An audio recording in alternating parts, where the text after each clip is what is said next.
বাজান রে, আমি একটা দৃশ্যের কথা জীবনে বলতে পারি না গো বাবা। একটা ছেলে সিঙ্গাপুর থাকতো বাবা, আমার ওয়াজ শুনে শুধু কাঁদতো। সিঙ্গাপুর থেকে আমার কমিটমেন্ট করছে, হুজুর আমার সাথে একটা ওয়াদা দেন। কি?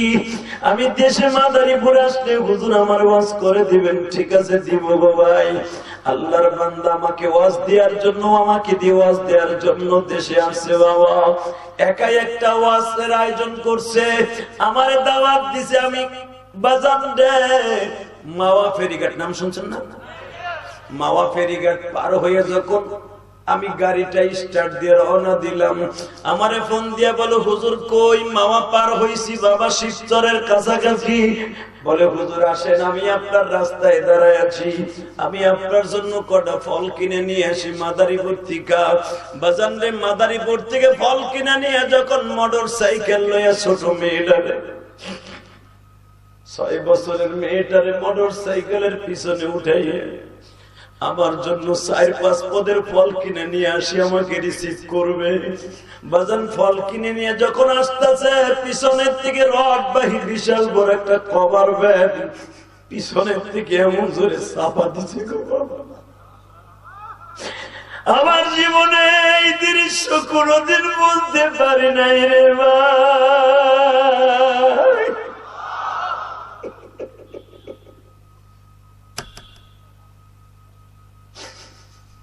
এখনো লাশটা রাস্তায় পড়ে আছে, হাজার হাজার মানুষ জাম লেগে গেছে। এর ভিতরে আমার গাড়িটা গেছে। আমি মনে মনে ভাবছি, মনে হয় গ্যাঞ্জাম হয়েছে ছাত্রলীগেরা। বাজান সামনে থেকে গাড়ি বললাম ড্রাইভারের পিছনে ব্যাক করো। ওরা বুঝে ফেলেছে এটা জেহাদি সাহেবের গাড়ি। আমার একজন বলে, হুজুর অ্যাক্সিডেন্ট করছে। আমার একজন সিনে ফেলছে, হুজুর যাইয়েন না। আমি যাইয়া দেখি বাইরে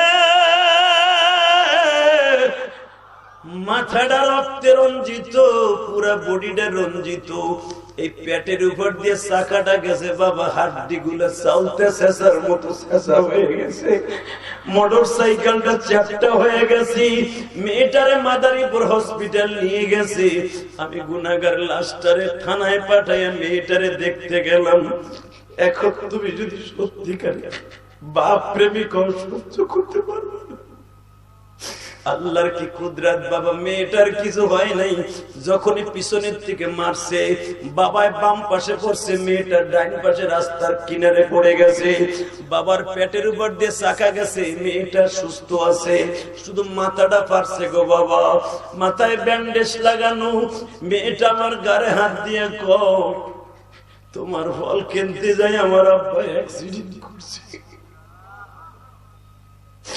তোমার ওয়াজ আমার আব্বু দেশে আসি আমার কতবার দেখাই যায়। বাজান রে, আমার বিশ্বনবী আবু বকরকে বললেন, আবু বকর তোরে সকালবেলা রেডি থাইকে। আবু বকর বলেন, নবী গো সকালবেলা কিসের রেডি? রাত্রি আমি রেডি, আমি আর ঘরে যাব না গো নবী।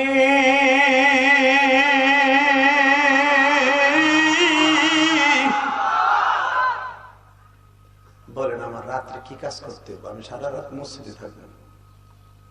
নবী আমার বলেন, আবু বকর কিছু করতে হবে না, খালি মসজিদে যে দোয়া করতে থাকো। আবু বকরের মসজিদে ঢুকাই দিয়ে প্রথম জান্নাতি ম্যান হলো আবু বকর। যাকে দিয়ে আল্লাহ জান্নাত উদ্বোধন করবেন, এই মানুষটাকে মসজিদে ঢুকাই দোয়া করায়। দ্বিতীয়বার ওমরের কাছে গেছে, ওমর রে, আবু বকরের এই কথা বলার সাথে সে জীবন দিতে চায়। ওমর বলে, হুজুর ওমরের রূপ তো আপনি জানেন, ওমরের আসল রূপ তো আপনি জানেন, কোন টেনশন করেন না। সারা দুনিয়াও যদি আপনার বিরুদ্ধে যায়, ওমর আপনার সামনে দাঁড়াবে।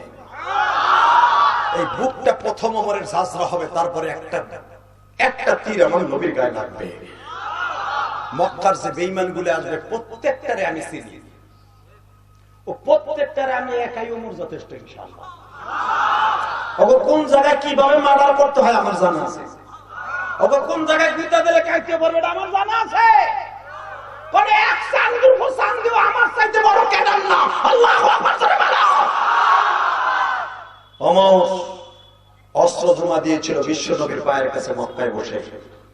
ওমর যখন আবার অস্ত্র ধরবে, ট্রেনিং আবার উঠে যাবে, কারণ অস্ত্র জমা দিছি, ট্রেনিং জমা দেয় নাই। ওমর ডিক্লেয়ার দিলেন, অস্ত্র জমা দিছি আপনার কদমে, কিন্তু ট্রেনিং তো জমা দেয়নি। ট্রেনিং আবার শুরু হয়ে যাবে কালকে থেকে। তাহলে মসজিদে ঢুকো, ওমরের মসজিদে দিয়ে দিছি, দুইজন দুই কোনায় বইয়া, দুই শ্বশুর, মারহাবা কর। ওমরের শ্বশুর, আবু বকরের শ্বশুর, দুই শ্বশুর না? দুই শ্বশুর মসজিদে নববীর কাছে হাত তুলছে, আল্লাহ তোমার নবী সহজেই কথা কয় নাই যে ইসলাম টিকে রাখার জন্য, কোরআন টিকে রাখার জন্য 165 কিলোমিটার দূরে যাইতে হবে, বেঈমানায় পড়ছে।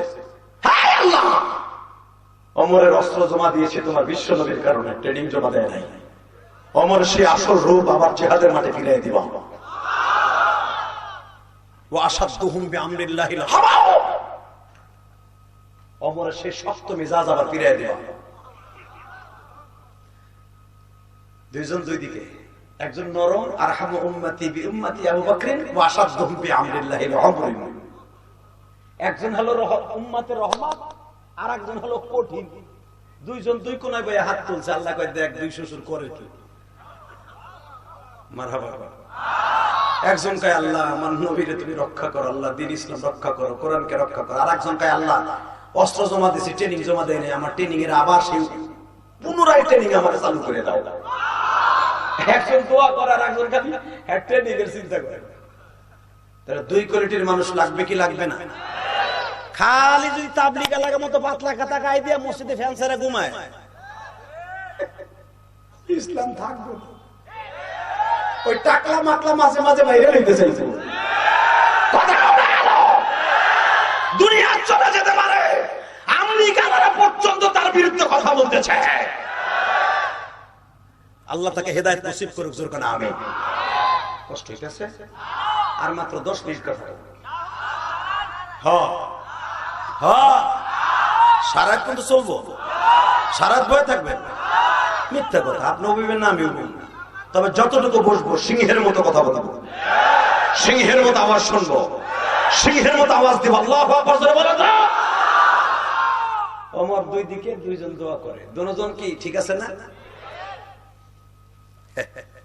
আমার নবী তাশকিল করতেছে, ওসমানের বাসায় গেছে। ওসমান বলে, হুজুর আমার জান আর মাল, ইন্নাল্লাহা আশতারা মিনাল মুমিনিনা আনফুসাহুম ওয়া আমওয়ালাহুম। আল্লাহ এর জানের কথা খালি কয় নাই, মালের কথা কইছে।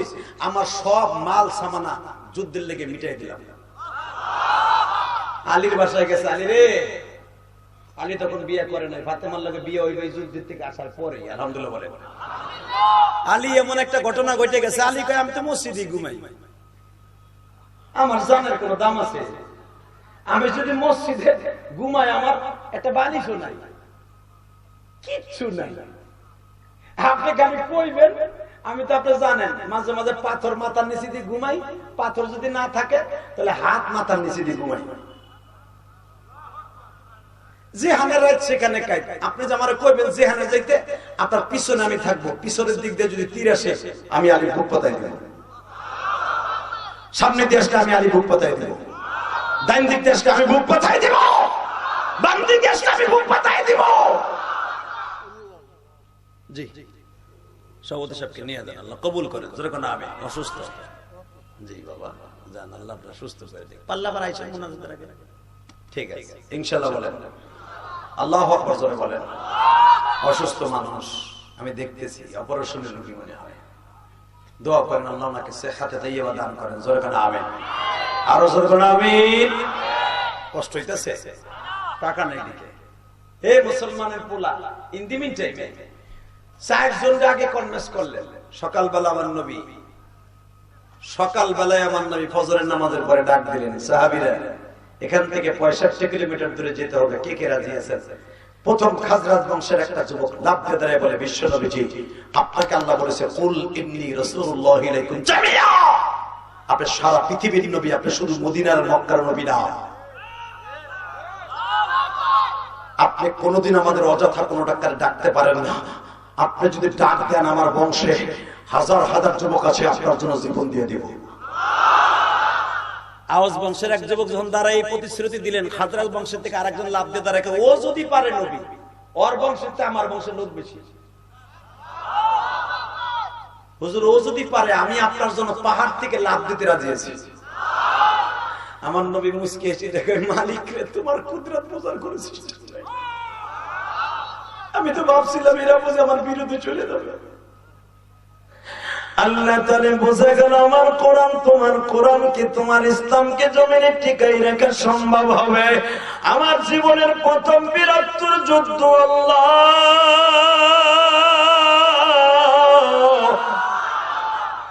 এই বীরত্তম যুদ্ধে তুমি আমাকে সাহায্য করো। আর এই যুদ্ধের সাহায্যের কথা আমার আল্লাহ কোরআনে আছে না নাই? আল্লাহু আকবার জোরে বলেন তো বাবা। আমার নবী বললেন তাহলে মুখে মুখে হবে না, সবাইরে নিয়ে যাবে না। আমার নবী একটা ডাল সাথে দিয়ে দিলেন, আবু বকর রে এই ডাল দিয়ে আপনি মাপতে থাকেন। ওমরকে বললেন আপনি লিস্টি করতে থাকেন। আব্দুর রহমান বিন আওফকে বললেন আপনি বাড়িগুলো বাছাই করতে থাকেন। কার বাড়ি কোথায় কোন জায়গায় ঠিকানা সব লিখতে থাকেন গো। এই যুদ্ধের সেনাপতি যারা হবে, এই যুদ্ধে যারা সৈন্য হবে, আমি বিশ্ব নবী তাদের কাউকে রাইখা জান্নাতে কদম দিব না। আবু বকর সকালবেলা মাপা শুরু করলেন। মাপতে মাপতে লিখতে লিখতে বাজান রে ও বাজান হয়ে গেলেন 311 জন। জোরে জোরে জোরে কত? 311 জন হয়ে গেছে। নবীর কাছে লিস্টিটা চলে গেছে গো নবী। এই 311 জনের লিস্টি বুখারীতে আছে না নাই? এই 311 জন ডাইরেক্ট জান্নাতি, কোথাও ঠেকবে না। রাসূল বলেন মারহাবা। আমার নবীর প্রথম জান্নাতে বাজান যারা 311 জনের সিট বুকিং হবে তারা হলো এই যুদ্ধের সেনাপতিরা। 311 জনের লিস্টি নবীর কাছে চলে গেল। সকালবেলা নবী মাপতে মাপতে সকাল বহুত হয়ে গেছে। নবী তো আগের থেকে যুদ্ধের পোশাক পরে দেন করে রেডি। নবী আমার বললেন 311 জনের নাম ঠিক আছে? হ্যাঁ ঠিক আছে। বাড়ি কোথায় জানা আছে? ছেলে মেয়ে কয়জন জানা আছে? হ্যাঁ ঠিক আছে। ইনশাআল্লাহ মাপা শেষ। হ্যাঁ আগামীকালকে সকালবেলা আমরা রওনা দিব। আসলে আপনার কষ্ট হয়ে গেছে, এবার একটু জোরে করেন তো দেখি।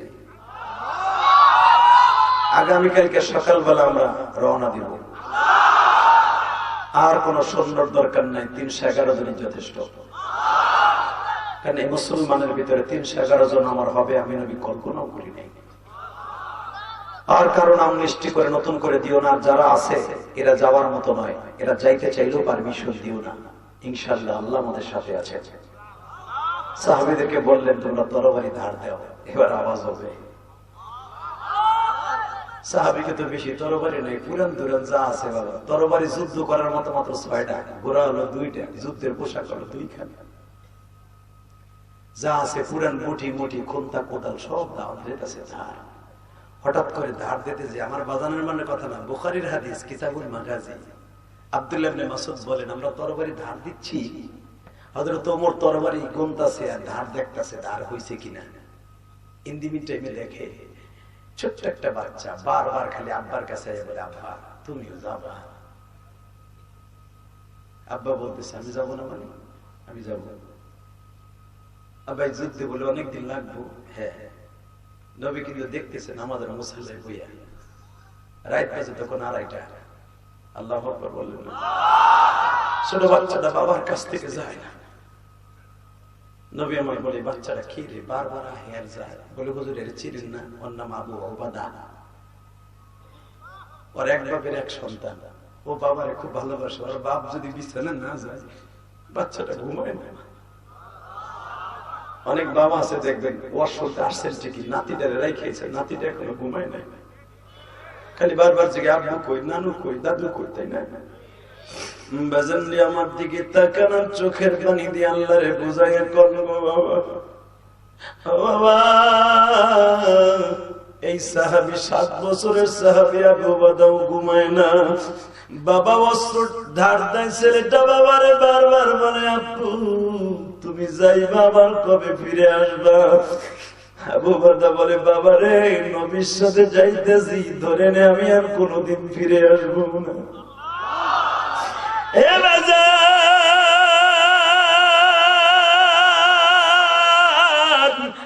মুজাহিদরা যা বলে আল্লাহ যে কবুল করে, আবু উবাদা তার প্রমাণ।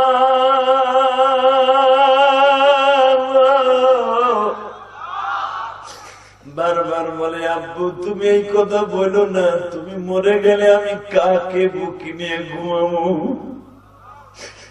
বাজান রে, আমি একটা দৃশ্যের কথা জীবনে বলতে পারি না গো বাবা।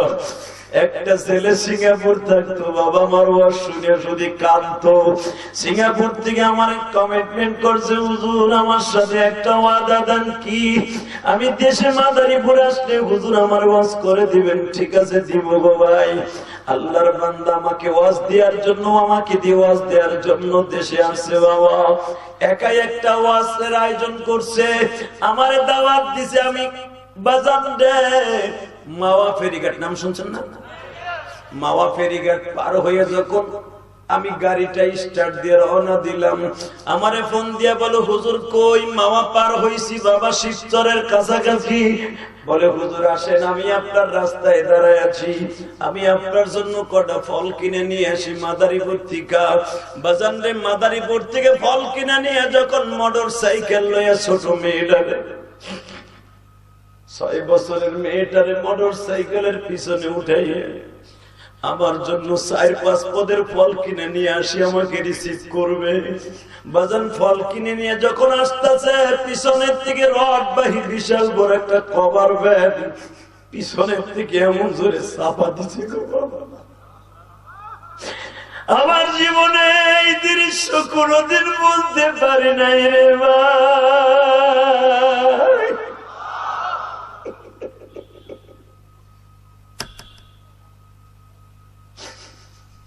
এখনো লাশটা রাস্তায় পড়ে আছে, হাজার হাজার মানুষ জাম লেগে গেছে। এর ভিতরে আমার গাড়িটা গেছে, আমি মনে মনে ভাবছি মনে হয় গ্যাঞ্জাম হয়েছে ছাত্রলীগেরা। বাজান সামনে থেকে গাড়ি বললাম ড্রাইভারের পিছনে ব্যাক করো, ওরা বুঝে ফেলেছে এটা জেহাদি সাহেবের গাড়ি। আমার একজন বলে, হুজুর অ্যাক্সিডেন্ট করছে। আমার একজন সিনে ফেলছে, হুজুর যাইয়েন না। আমি যাই দেখি বাইরে মাথাটা রক্তে রঞ্জিত, পুরা বডিটা রঞ্জিত, এই পেটের উপর দিয়ে চাকাটা গেছে বাবা, হাড্ডি গুলা চালতে শেষার মতো শেষা হয়ে গেছে। মোটর সাইকেলটা চ্যাপটা হয়ে গেছে। মেয়েটারে মাদারীপুর হসপিটাল নিয়ে গেছে। আমি গুনাহগার লাশটারে থানায় পাঠাইয়া মেয়েটারে দেখতে গেলাম। এখন তুমি যদি সত্যিকারে বাপ প্রেমিক সহ্য করতে পারবো না। আল্লাহর কি কুদরত বাবা, মেয়েটার কিছু হয় নাই। যখনই পিছনের থেকে মারছে, বাবায় বাম পাশে পড়ছে, মেয়েটার ডাইন পাশে রাস্তার কিনারে পড়ে গেছে। বাবার পেটের উপর দিয়ে চাকা গেছে, মেয়েটা সুস্থ আছে, শুধু মাথাটা পারছে গো বাবা। মাথায় ব্যান্ডেজ লাগানো।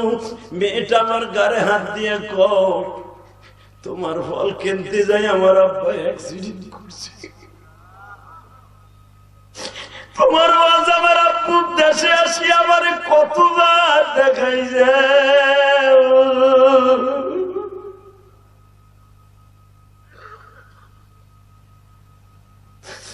বাবা, যেই মাঠে আমি ওয়াজ করবো ওই মাটি আমি জানাজা করলাম। এবার নাটোরের গুরুদাসপুরের বাইরে রে, আমার জীবনে ইতিহাস কোনদিন ভুলতে পারব না। আমি যখন মেয়েটারে কোলে নিয়েছি, মেয়েটা বাবার লাশের কাছে দাঁড়াইয়া ডাকে, আব্বু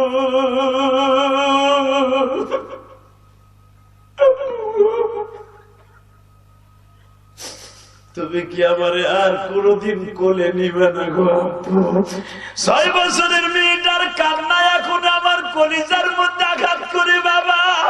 কারণ আমি তো 12 বছর বয়সে মা হারাইছি। মা জনম দুঃখিনী মা,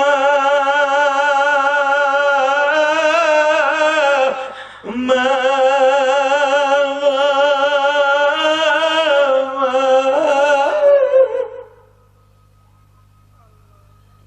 দেখো আমার বাইরে কারা কাঁদে মা মা বললে, কার যেন মা নাই, কার যেন বাবা নাই।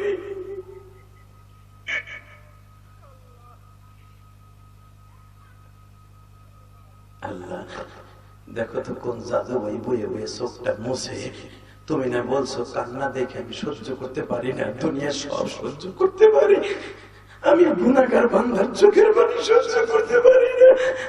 আল্লাহ দেখো তো কারা আমার মতো কাঁদে।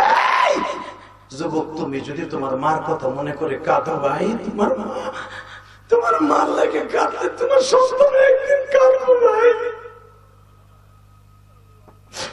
আল্লাহ আমার দাড়ি বাঁকা বাজানরা কাঁদে, আলেম ওলামা কাঁদে, তাহলে বলেলেন বাবাজিরা কাঁদে, কার মা নাই কার বাবা নাই গো। আল্লাহ যারাই দুঃখিনী মা বাবাকে হারিয়েছে মালিক, তাদের কবর গুলাকে তুমি জান্নাতের মালিক বানায়া দিও বাবা। শুধু বলেন তো, আল্লাহ ছাড়া কোনো বান্ধব আছে? জাদু ভাই আছে? তোমরা যারা কান্তাছো মনে রাখো, পৃথিবীতে সবচেয়ে দামি হলো চোখের পানি। বাবা, যদি আপনাদের গ্রামে আগুন লাগে, দমকল বাহিনী আইয়া পানি নিবাই বাবা, পানি নিয়ন্ত্রণ আনে। কিন্তু কবরে যদি আগুন লেগে যায়, ওইখানে আগুন নিয়ন্ত্রণ করার মতো পৃথিবীতে কোনো পানি নাই। একটা মাত্র পানি আছে, সেটা হলো চোখের পানি বাবা। এই চোখের পানি মাঠে বসে ফেলে সাক্ষী রেখে যান। এ কোরআন হাতে নিয়ে বলছে বাবা, কোরআন হাতে নিয়ে কেউ মিথ্যা কথা কয় না। আপনি যদি চোখের পানি ফেলাই মাঠকে সাক্ষী রেখে যান, কবরে যায় দেখবেন আপনার কবরের ভিতরে আল্লাহ সুন্দর একটা বিছানার ব্যবস্থা করে দিয়েছেন। বিশ্বাস করেন, আমি যেই বছরে ছেলেটারে হারাইছি, মাঝে মাঝে খোঁজ খবর নিতাম মেয়েটার কি অবস্থা। মেয়েটা মৃত্যুর 1 সপ্তাহ পরে বাবার কবরে পরে উঠে আব্বার ডাকে, আব্বু তুমি উঠবে না, তুমি উঠবে না। আব্বু বিদেশ থেকে লাগেজ পরে কি আমার জন্য খেলনা নিয়ে আসলো।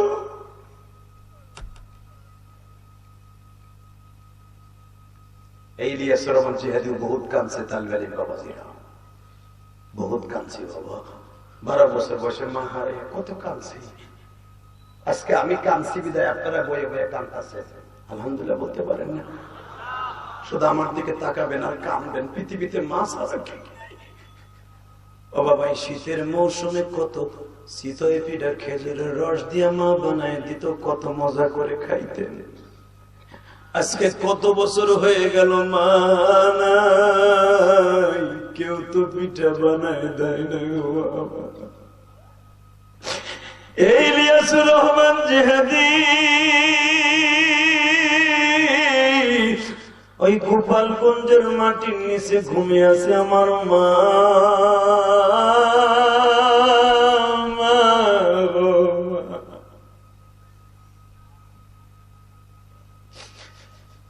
বাবা, মাদ্রাসার থেকে যখন আসতাম মা কত আদর করে পিঠে বানায় খাওয়াইতো।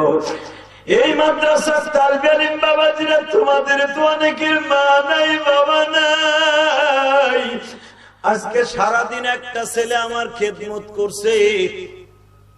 ছেলেটারে আমি জিজ্ঞেস করলাম, তোমার বাবা কই? হুজুর, আমার বাবা আমার মাকে ছেড়ে চলে গেছে। আমার মা অনেক কষ্ট করে আমার লেখাপড়া করায়। আমার মুখের মধ্যে এত ব্যথা জাগলো। কত শিল্পপতি কোটিপতির পোলারা লেখাপড়া করতে রাজি না। এর মা দেখো বাবা কত কষ্ট করে ছেলেটারে কষ্ট করে লেখাপড়া করায়। যদি এই ছেলেটা আলেম হয়ে যায়, আর জনম দুঃখিনী মা একদিন মা পাইয়া যাবে গো। ঠিক না বাবা?